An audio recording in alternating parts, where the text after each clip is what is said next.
नेपाली खानेकुराहरू अति नै मिठो र स्वास्थ्यको लागि निकै नै राम्रो रहेका छन्।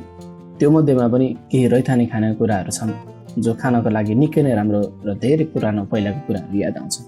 योपालि चाहिँ हामी टिमुरे आलु बनाउनेछौँ र तपाईँहरूलाई यो भन्न चाहन्छु अति नै स्वादिलो हुनेछ र जब हामी यसलाई बनाएर खानेछौँ बनाउनको लागि निकै नै सजिलो रहनेछ। र कसरी बनाउने भनेर जाने क्रममा मैले यो आलु लिएँ जसलाई चाहिँ मैले पहिले नै बोइल गरेर राखेको थिएँ।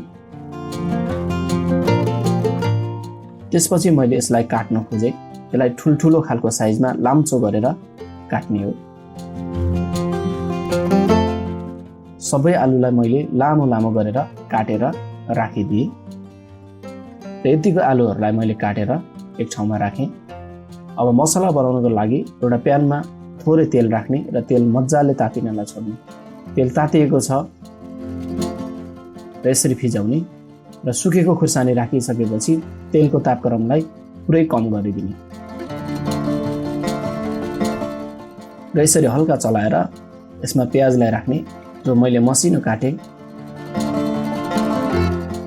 अब यसलाई चलाउने।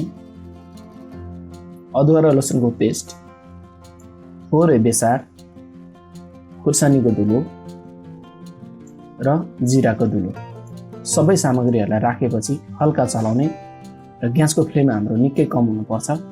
जबसम्म यसको बास्ना आउँदैन तबसम्म मात्र यसलाई हामी फ्राई गर्छौँ। धेरै हामी यसलाई फ्राई गर्दैनौँ। हल्का बास्ना आयो लगभग 1 मिनट पश्चात बोइल गरेको आलुलाई यसरी राखिदिने।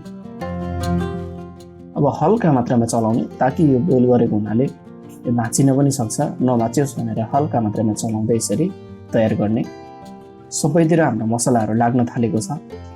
लगभग यसलाई 2-3 मिनट जति यत्तिकै पकाउने र अब टिमुरलाई राखिदिने। यो टिमुरको धुलो हो र स्वाद अनुसारको नुनलाई पनि राख्ने।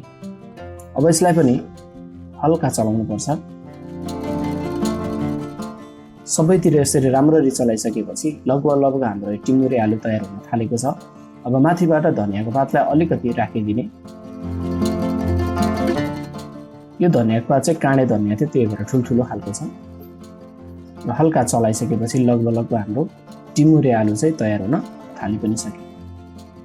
अब मैले यसलाई यसरी निकाल्न खोजेँ। अब एउटा बलमा यो आलुलाई मैले यसरी निकालेँ।